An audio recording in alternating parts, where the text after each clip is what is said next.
سلطان صلاح الدین ایوبی اپنے 10 خاص سپاہیوں کے ساتھ اپنی ریاست میں لوٹ رہے تھے کہ سلطان کا گزر ایک گھنے جنگل کے بیچ سے ہوا۔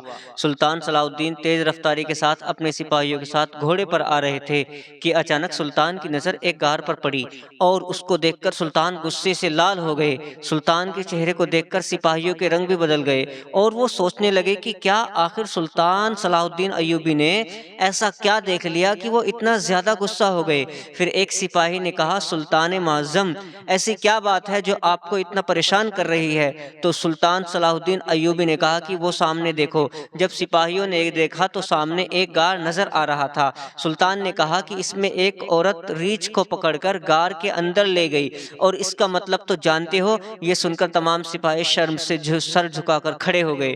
گھوڑے رک چکے تھے اور سلطان نے اپنے ایک سپاہی کو حکم دیا کہ جب یہ عورت غار سے نکلے تو اس کا پیچھا کرنا اور اس کے گھر کا پتہ معلوم کر لینا، اور صبح اس کو میری عدالت میں حاضر کرنا۔ جب صبح ہوئی تو سلطان صلاح الدین ایوبی عدالت میں موجود تھے کہ سلطان کے حکم پر سپاہی اس عورت کو پکڑ کر سلطان صلاح الدین کے سامنے حاضر ہوئے۔ سپاہی نے اس عورت کو ایک خاص کالی چادر میں لپیٹا ہوا تھا، کیونکہ سلطان کے سامنے کسی بھی عورت کو تنگ کپڑوں میں حاضر ہونے کی اجازت نہیں تھی۔ سلطان نے اس عورت سے سوال کیا کہ تم نے وہ غلط کام کیا جس کی بہت بڑی سزا ہے، اور وہ عورت کہنے لگی، اے سلطان معظم، آخر مجھ سے ایسا کیا گناہ سرزد ہوا کہ جس کی اتنی بڑی سزا ہے؟ تو سلطان نے کہا کہ میں سب کچھ اپنی گناہ گار آنکھوں سے دیکھ چکا ہوں۔ اب آپ سچ بتاؤ کہ کل غار میں آپ ایک ریچھ کے ساتھ اندر کیا کرنے گئی تھی اور کیوں گئی تھی؟ وہ عورت شرم سے سر جھکائے کھڑی ہو گئی، اور سلطان نے کہا کہ اس کا مطلب جان چکا ہوں، لیکن اب بتاؤ کہ اس کے پیچھے کی حقیقت کیا ہے؟ کیا تم شادی شدہ نہیں، یا تمہارا شوہر مر چکا ہے کہ تمہیں ایسی نوبت آ گئی؟ تو عورت رونے لگی اور کہا، سلطان معظم، جس گاؤں کا قاضی بدکار اور غلیظ انسان ہو، اس گاؤں کی عورتیں پھر ایسا کام نہیں تو پھر اور کیا کریں گی؟ یہ سن کر سلطان صلاح الدین نے اس عورت سے پوچھا، بتاؤ آخر کیا ہوا؟ ایسی کیا بات ہے کہ جس نے تمہیں اتنا بڑا گناہ کرنے پر مجبور کر دیا؟ تو اس عورت نے سلطان صلاح الدین ایوبی کو سارا ماجرا سنایا اور کہا، سلطان معظم، ایک دن میں اور میرا شوہر بازار سے قیمتی سامان لے کر واپس آ رہے تھے۔ بدقسمتی سے جس راستے سے ہم گئے تھے، واپسی پر اس راستے پر بارش ہونے کی وجہ سے کیچڑ تھا، اور ہم جانتے تھے کہ یہاں سے ہمارے گھوڑے نہیں گزر سکتے، لہٰذا ہم نے جنگل کے بیچ والا راستہ اختیار کیا تاکہ جانے میں بھی اتنا وقت نہیں لگے اور ہمارے گھوڑے بھی مشکل میں نہیں پڑیں گے۔ لیکن بدقسمتی سے جب ہم گھنے جنگل کے بیچ میں پہنچے تو چند ڈاکوؤں نے ہم پر حملہ کر دیا اور مزاحمت کرنے پر میرے شوہر کو مار مار کر اس کا برا حال کر دیا، اور اس لڑائی کے دوران ایک ڈاکو کی تلوار میرے شوہر کے نفس پر جا لگی اور وہ نامرد ہو گیا، اور وہ بری طرح زخمی بھی ہو گیا۔ کئی مہینوں سے اس کا علاج چل رہا ہے، لیکن ابھی تک چلنے کے قابل نہیں ہوا۔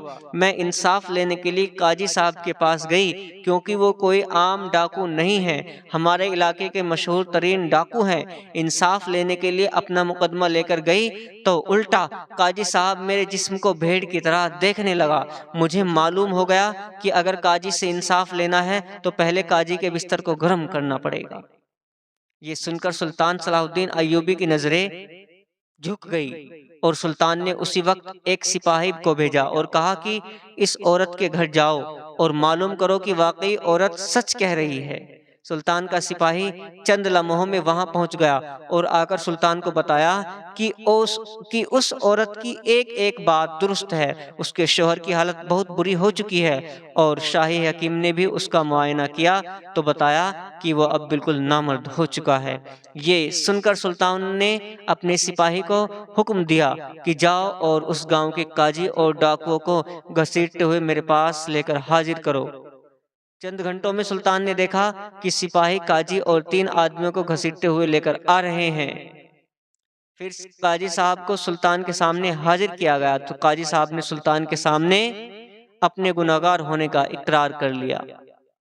اس کے بعد سلطان صلاح الدین ایوبی نے کہا، جب تک قاضی کا سر قلم نہیں ہوگا اس وقت تک اس مقدمے کا فیصلہ میں نہیں کروں گا۔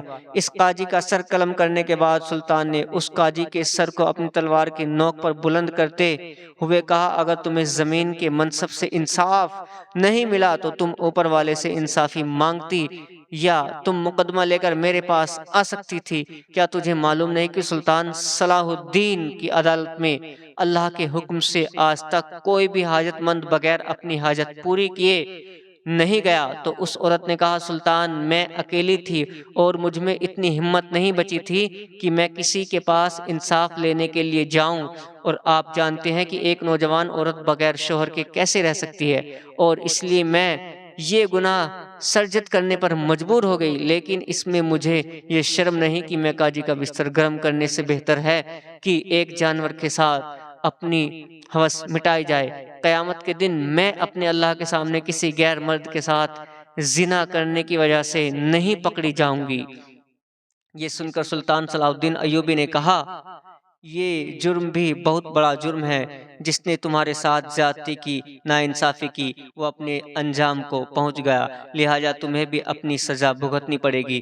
اور کہتے ہیں کہ پھر اس سلطان صلاح الدین ایوبی نے شریعت کے مطابق اس عورت کو سزا دے دی، اور اس کے بعد سلطان نے حکم دیا کہ میری پوری سلطنت میں یہ پیغام پھیلا دو کہ کوئی بھی عورت کسی نامحرم مرد کے ساتھ یا کسی جانور کے ساتھ زنا کرتے ہوئے پکڑی گئی تو دونوں کو سر انجام سنگسار کر دیا جائے گا۔ اور پھر کہتے ہیں کہ سلطان کے اس حکم کے بعد کسی میں اتنی ضرورت نہیں تھی کہ کوئی ایسا قدم غلط اٹھا سکے۔